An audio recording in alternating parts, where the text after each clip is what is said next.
एक सेठ जी जो कि बड़े कंजूस थे, एक दिन दुकान पर बेटे को बैठा दिया और बोले, बिना पैसा लिए किसी को कुछ मत देना। मुझे कुछ ज़रूरी काम है, मैं बस यूँ गया और यूँ आया। अकस्मात सेठ जी के जाने के पश्चात दुकान पर एक संत आए जो अलग अलग जगह से एक समय की भोजन सामग्री लेते थे। उन्होंने लड़के से कहा, बेटा जरा नमक दे दो। लड़के ने संत को डिब्बा खोलकर एक चम्मच नमक दे दिया। सेठ जी आए तो देखा कि एक डिब्बा खुला पड़ा था। सेठ जी ने कहा, क्या बेचा? बेटा बोला, वो जो तालाब के पास संत रहते हैं उनको एक चम्मच नमक दिया था। डिब्बा देखकर सेठ का माथा ठनका और बोले, अरे मूर्ख, इसमें तो जहरीला पदार्थ है।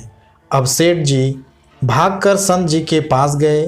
संत जी भगवान को भोग लगाकर थाली लिए भोजन करने बैठे ही थे कि सेठ जी दूर से ही बोले, महाराज जी रुकिए, आप जो नमक लाए थे वो जहरीला पदार्थ था, आप भोजन नहीं करें। संत जी बोले, भाई हम तो प्रसाद लेंगे ही, क्योंकि भोग लगा दिया है और भोग लगा भोजन छोड़ नहीं सकते।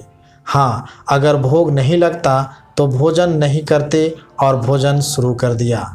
सेठ जी के होश उड़ गए, बैठ गए वहीं पर। रात पड़ गई तो सेठ जी वहीं सो गए कि कहीं संत जी की तबीयत बिगड़ गई तो कम से कम वैद्य जी को दिखा देंगे, इससे संत की जान भी बचेगी और वो बदनामी से बच जाएंगे। यही सोचते सोचते नींद आ गई।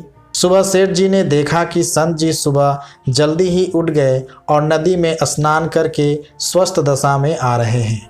सेठ ने पूछा, महाराज तबीयत तो ठीक है? संत बोले, सब भगवान की कृपा है। कहकर मंदिर खोला तो देखते हैं कि भगवान का श्री विग्रह के 2 भाग हो गए और शरीर काला पड़ गया। अब तो सेठ जी सारा मामला समझ गए कि अटल विश्वास से भगवान ने भोजन का जहर भोग के रूप में स्वयं ने ग्रहण कर लिया और भक्त को प्रसाद का ग्रहण कराया।